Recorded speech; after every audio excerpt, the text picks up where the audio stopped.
Welcome to Jacob's Quest, and last night we got episode 8 of Skeleton Crew, the season, possibly series finale. We actually don't know if we're going to get a season 2 yet or not, but either way, I feel like we got a really solid self-contained story that felt like it had an ending, it did the ending, and that's all it really needed to be. And yeah, I'm really happy with the way this all turned out. Now I will say, some things definitely didn't happen the way that I thought they were going to, which that's always nice, you know. Like I have my theories, and I feel like we all kind of saw like, oh, this is probably gonna happen. So for them to take such a left turn, and you know, specifically with Jod or Crimson Jack or whatever you want to call him actually end up being the villain, and not just like, oh, for a little bit, but like, no, he's the end villain. Like that's what it is. That was pretty refreshing, I gotta say. You know, I think a lot of us were expecting your standard Star Wars like redemption, and he kind of comes back, but he is the major villain of the show. They do end up foiling his plan through a lot of teamwork and a lot of family like working together. Basically what we have here is he's there, he's on the planet, he's filled up his ship with all the gold of one of the vaults, and he's like, okay, let's go meet the supervisor. And he takes Fern with him, and Fern and her mom, and basically it's like an unsaid threat of like, okay, I have one of your friends, you kids are gonna go back home, I'm gonna have these security droids watching you because they still think that I'm the emissary of the Republic or whatever. And so he goes and meets the supervisor, and this is something that a lot of people had theorized about. I was kind of hoping it wasn't true, because I feel like there are some other more interesting things you could have done with this. But yeah, the supervisor is indeed just an AI, a droid, who is running the whole operation, which I guess makes the most sense, because you know, every human here, all these citizens, they're all not humans, sorry, there's other alien species too, but the citizens of Ad-Atten are assigned these roles based on all these like tests that they take in school, and they're all participating in the great work. They're all analysts for this Republic Mint. So I guess it makes sense that this planet being run the way it is could only be run this way by a machine who has machine logic, you know. And it's like, no, this is the order of operations, this is how we get the place running smoothly.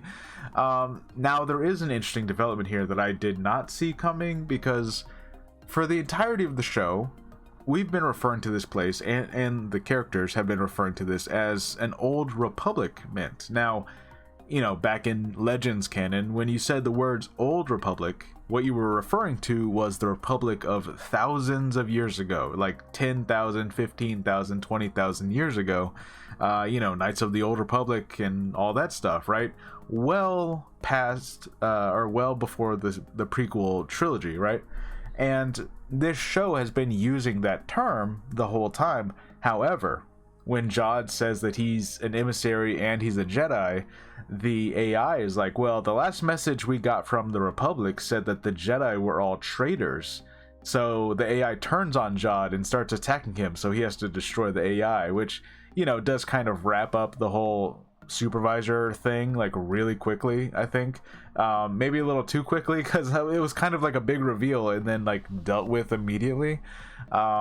But this does kind of raise the question of like, well, if this AI, if this Republic Mint was still receiving messages from not the old Republic, but the Republic that we knew in the prequels, you know, which was only about 30 years ago when this takes place. So it then kind of restructures some of the framing here, because, you know, I think a lot of us had been under the impression that this was the old Republic as in thousands and thousands of years old, not, oh, just like 30 years old, you know. So it is kind of interesting. I mean, you kind of end up in the same place. I mean, you have citizens who have no idea that the Jedi were all killed, that the Republic became an empire, and then the empire was defeated, and now it's become the new Republic. You know, you still end up with a lot of these like, oh, we had no idea that this happened, we've been so secluded this whole time. But I don't know, maybe I'm missing something. Maybe they do still mean the old Republic, and yet they were getting messages from the prequel era Republic which are not entirely the same thing. But I don't know. I mean, they got messages from Order 66. They seemingly knew about that, so I don't know. I don't know how to feel about that. I think that's going to be one thing that a lot of people are going to kind of debate now is like, well, hold on. Is this an old Republic mint, or is this just a Republic mint? Like, prequel era Republic mint? Because then that kind of asks some other questions. Like, did Palpatine not know about this place? Because if he was able to send Order 66 message to this location, then he must have known that there's a mint here, which then is like, wait, so was the Empire not influencing this place at all? I don't understand. What happened here? Very curious. I'm very interested to see like what the kind of logistics behind all this were. Like maybe the Empire never showed up here because they couldn't get past the storm or something. I don't know. Yeah, that would actually explain why that other, what was it, at Akron, the other planet that they went to that was basically a mirrored version of this one. It would explain why some of those troopers were wearing Imperial helmets, which you might have noticed. Some of them were wearing Imperial helmets, like Imperial visors and stuff. So maybe the Empire did come to those planets and was able to get past their system and took all that money. That makes some sense. And for whatever reason, AT-ATN was the one that they didn't manage to get to. I don't know. I'm curious if we're ever going to get answers to some of that, because there's some lingering threads here that I'm still trying to figure out. A little bit of mystery as to like exactly how old is this mint, and when is the last time that anyone from the Republic came here? Because I was under the impression that it was thousands of years, not 30 years. So I don't know. Anyways, but yeah, basically Jod's whole plan is he's gonna like get his crew to come through here, but he doesn't want to lower the barrier because then the Republic, the New Republic, the X-Wings and everyone could show up, and so that basically becomes the kid's plan, is to try and lower the barrier, call the X-Wings, get them to show up, which they managed to do pretty easily, I gotta say. You know, like Jod does his best to fend off the kids and their parents, and they all kind of work together, but he's one guy, there's like 6 of them, and he's pretty determined to not kill anybody. That is the one thing. So while he definitely does not get like a full good guy like Han Solo type moment where he comes back and saves the day, like he's definitely the antagonist of the show. He's also like, he has a lightsaber and he chooses to not use it. Like he does not kill anybody. Like he takes some shots, like, you know, you feel like maybe he was trying to, you know, hit someone in the wing and stop them from pulling the lever, but it also does feel like if he wanted to shoot them he would have. So you do still get this sense that somewhere inside Jod's like, okay, you're not a bad guy, or at least you're not evil, you just want gold and you just want to be a pirate, and you'll hurt some people, but you don't want to kill children and their families for this, you know, you just want them to do what you say, you know. So it's that kind of thing. So he's definitely not gone full Han Solo. He's definitely still really greedy, and he's gonna try and do the bad guy thing, but he's not evil. He's not gonna kill these kids. So that is one thing I can say about Jod. We also do get his backstory, or at least, you know, a summed up version of it. Basically how he was found by a Jedi, told he had potential. They were able to teach him a couple things, but then all he says is they found the Jedi and murdered the Jedi in front of him. And that is all we really get. We can assume it was Inquisitors or the Empire or whatever managed to kill his Jedi Master in front of him.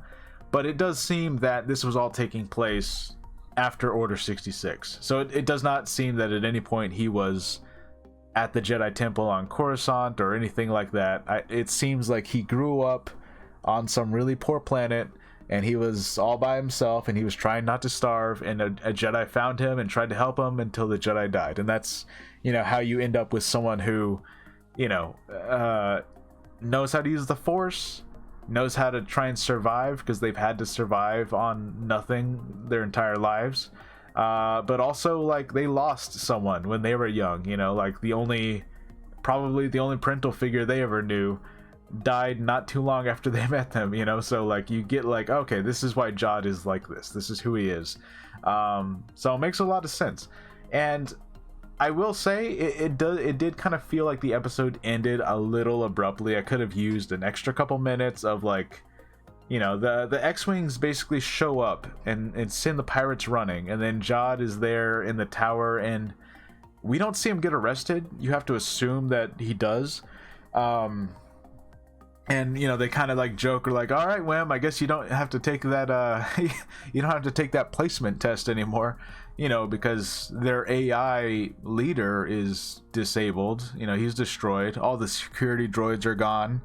And now their borders are down and open to the New Republic. We see a cruiser come in.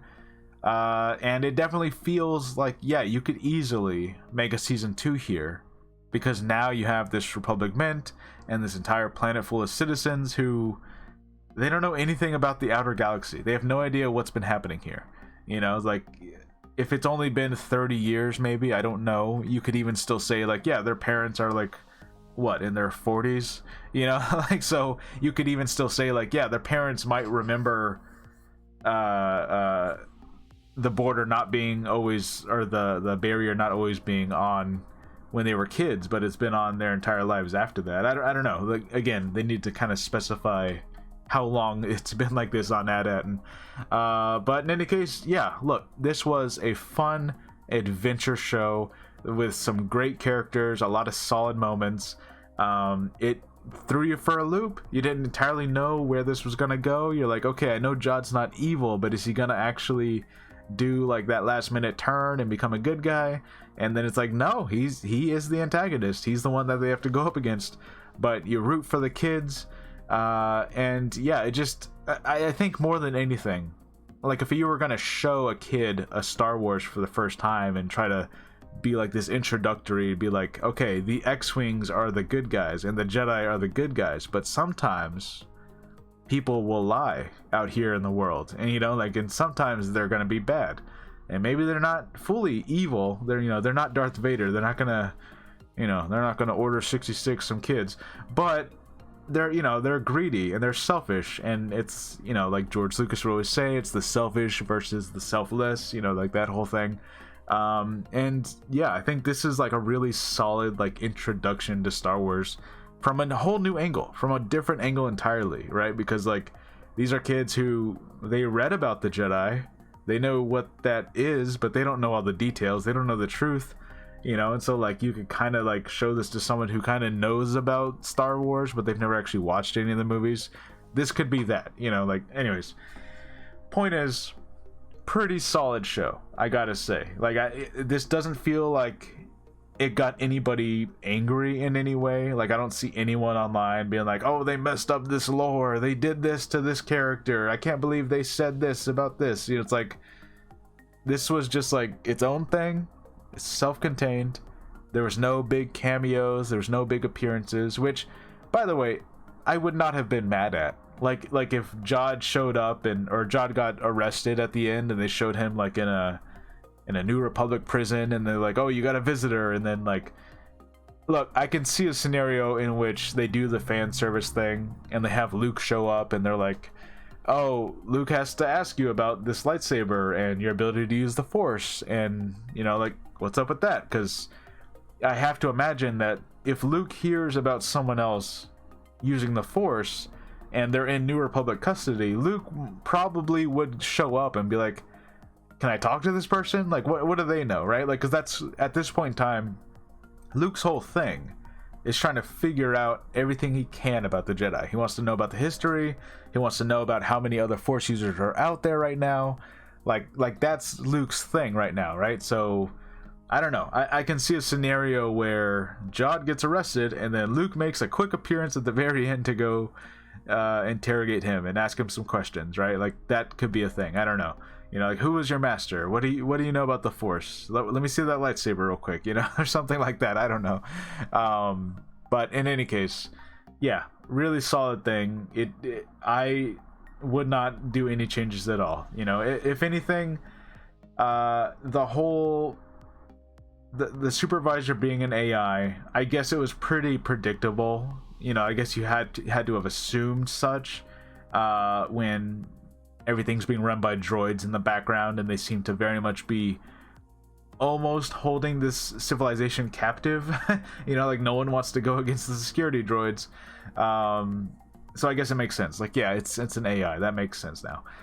Anyways, yeah, that's Skeleton Crew. What is even out next this year? I don't even know. I'll have to look it up as for what the next Star Wars thing is. But yeah, pretty solid entry. I would say, like, of every Star Wars thing we've had on Disney Plus, you know, this has to be right next to The Mandalorian, like the first season, where there's no complaints here. There's no big controversy. There's no big outcry. There's no, you know, there's not like 10 million reactionary YouTube videos where everyone's like politicizing the hell out of it. It's just a simple adventure kids show, and it's fun, and that's all it is, and it's great. So anyways, yeah, let me know what you guys think about Skeleton Crew. I'll see you guys next time. Bye.